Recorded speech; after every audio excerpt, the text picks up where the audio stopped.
Hi, and welcome to the month 12 video for the Primrose Garden block of the month. We finally made it to month 12, so we are in the final stretch. Woohoo! So this month is all about assembly and putting the entire quilt together. So at this point, you should have your applique center done. You've already sewn these red triangles onto it. You've got all of your piece blocks done. You've got your applique borders done. And hopefully last month you were able to put your corner stars together, which aren't showing up on my video really well, but the corner stars there as well you should have already put together. So we're ready to assemble the entire quilt. So in your kit this month you got just two fabrics. One is the cream with the plus signs. Now keep in mind this is one of those fabrics that has a front and a back. Doesn't really matter which side you use, but you're going to want to use the same side consistently. This is the fabric that's used for all of your setting triangles in your pieced borders. You're also getting this month some of the brown plaid. The brown plaid is used for all of those borders. There's 3 sets of brown plaid borders. It's also your binding, so you're going to be cutting binding out of that when you're done as well. So to get started this month, the first thing you're going to do is cut your cream. You're going to be cutting some larger squares, 12 3/4 inch, that get cross-cut diagonally twice. Those are for the side setting triangles. And then you're going to be cutting some smaller squares, 6 3/4, that get cross-cut diagonally just once. Those are for your corner setting triangles. I would wait on the brown at this point.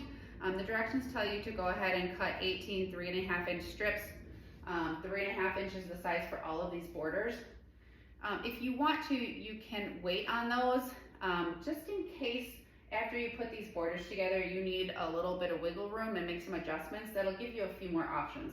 So I would wait at this point, and we'll get to that in a minute, the reason for why you're going to wait on that. So just cut your cream first and then go ahead and we're going to piece these borders.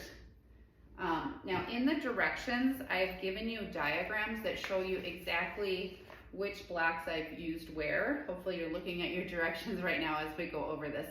But the directions have pictures of each of the 4 borders and which blocks I put where. I would recommend following that because it's just going to make it easier when you go to put it together. They'll lay out nicely. They'll end up looking just like mine. And you won't have to think too hard about making sure that the same block doesn't end up next to each other. So as you piece them, you're going to lay them out. There's a great diagram that shows you how you're going to put them together into some diagonal rows. So this will be a row, row 1, row 2, 3, 4, and 5, plus an additional corner for each of those borders. So I have you start off by assembling the top and the bottom borders. And then I have you measure them and make sure that they're the right size. It tells you in your pattern that they should be 57.5 inches. Then you're going to do the same thing to construct those side borders. Now the side borders will just have 3 blocks in each of them. But again, follow the diagram, put the blocks in the picture, pull out the right blocks, and make sure you're putting each of those borders together in the right manner. And then again, I have you measure it and make sure that it turns out to be the right size, which is 34 3/4 inches. All right, once you have these borders put together, if they didn't turn out the exact right size, you've got a couple options for making adjustments for that. The first one is we have not trimmed this center yet. This center, I had you put the red squares on in month 1, but I didn't have you trim it. And part of the reason for that was so that if you had to make some adjustments, this is one place you could do it. You are supposed to, at this point, trim your block, your center, so including the red, to 28 3/4. Hopefully these turned out right, and if they did, then go ahead and trim it right to that size. If these are a little bit bigger, you may decide to trim this a little bit larger. And we can there's kind of a lot of math involved in that. I thought about putting it in the pattern, but I didn't want to overwhelm you. If your things aren't measuring right and you need help with that, please email me or call me. I'm happy to help you with those adjustments. But assuming everything's working out right, you are now going to trim this to 28 3/4 inches. And then you're going to go ahead and cut your 3.5 inch borders from your brown, and I think you're cutting a whole bunch, like 18 strips of 3.5-inch strips, and you'll measure those borders, cut the borders to match. It tells you what size to cut them, and pin them on and carefully sew these borders on first. You'll sew the 2 side borders on, press towards the brown border, add the top and bottom, press towards the border again. And I do recommend pinning this. When we're starting to set things on point like this, things just tend to stretch a little bit more. So pin it carefully, and that'll help everything kind of stay nice and square. And do trim these to the right size before you put them on. I know a lot of people like to just add their borders, leave them long, and then trim them to match. We want to make sure everything stays nice and square. So do cut those borders to size and then pin them in place and carefully stitch them on.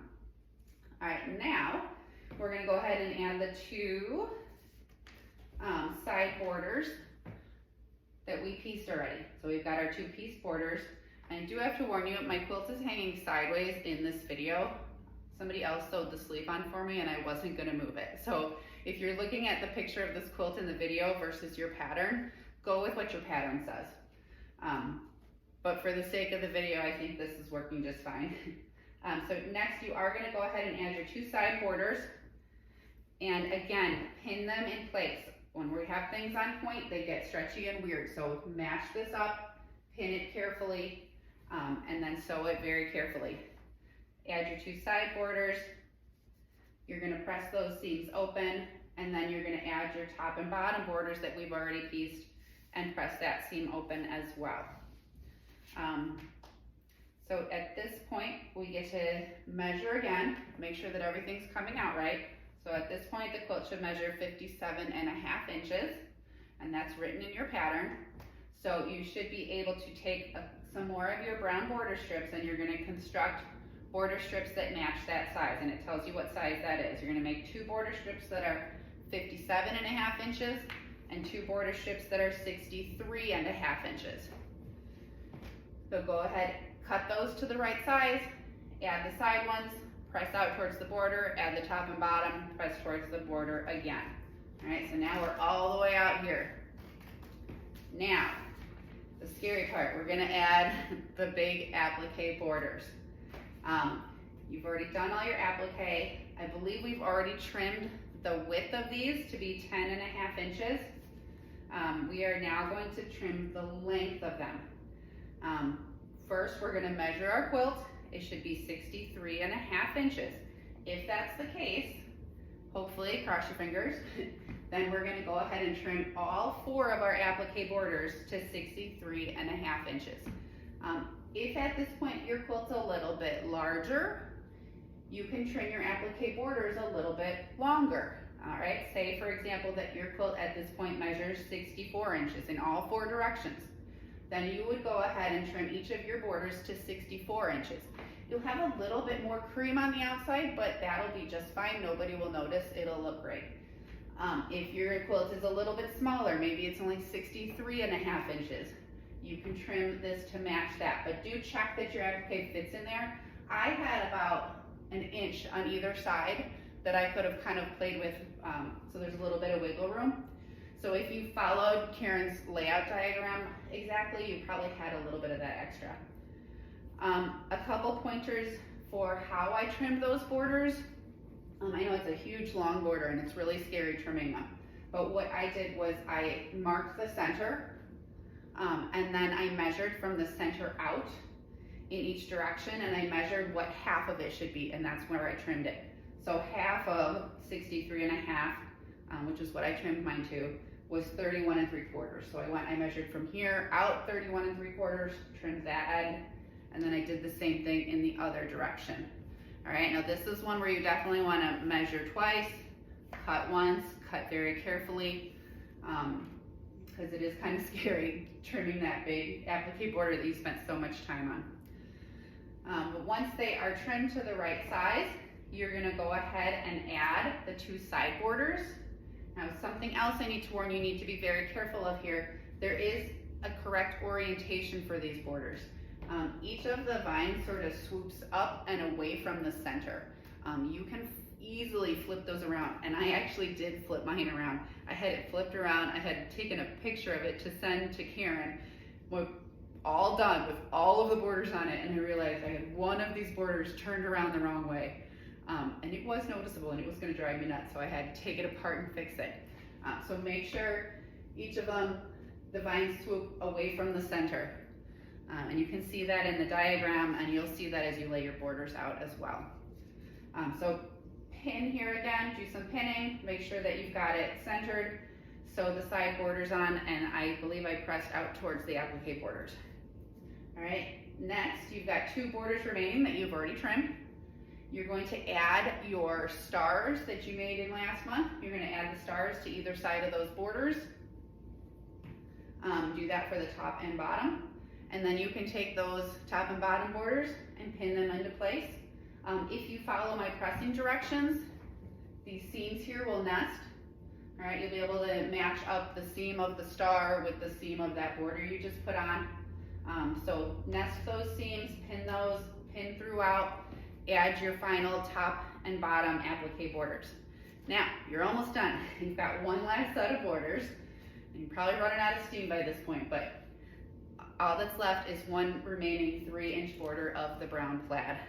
So you're going to take your remaining brown 3.5-inch strips, sew them together, cut them to the right sizes, which are listed in your pattern, or cut them to match the size of your quilt. So measure in 3 places, take the average of those 3, and trim your side borders to match that. Add them, press out towards the border, repeat the process for the top and bottom, and then you are just about done. So that's the end of the quilt top. You do have some brown strips left. That's going to be, you're going to have some brown 2.5-inch strips for your binding. So your binding was in this kit, which you'll add after you quilt it. I did want to talk just a little bit about the quilting on mine. I went ahead and splurged and had this custom quilted. It was custom quilted by Bonnie Johnson, who does work at our shop at Peaceful Gathering. And she did a beautiful job. I'll give you, let me see if I can grab the camera and give you a few close-ups. Actually, I have this set up in my front entryway on the stairs, so I've got to climb the stairs to grab the camera. But let me give you just a few pictures of the quilting. She outlined all of the applique and then did some echoing around that. And then she just did some freehand stuff in the red and in all of the brown borders. Some really pretty freehand work is done there. And she did some line work, and each of the blocks is done differently too. So she did a beautiful job of custom quilting. So that's one option. You could, though, we do at Peaceful Gathering, we have a spoon foot now, so that if you wanted to do an all over on this, you could. An all over would be a little bit more budget friendly, so that's an option too for quilting. We are able to do that now. But you may want to go ahead and splurge on custom quilting after putting all of that time and effort into making the quilt, but that's up to you. So I think that's everything. Thank you guys so much for sticking with me for all 12 months, and hopefully you have enjoyed the program and have enjoyed putting this quilt together. And I look forward to seeing your finished quilts when they're done. So send us a picture when you get it done. And that's everything. Thank you guys so much.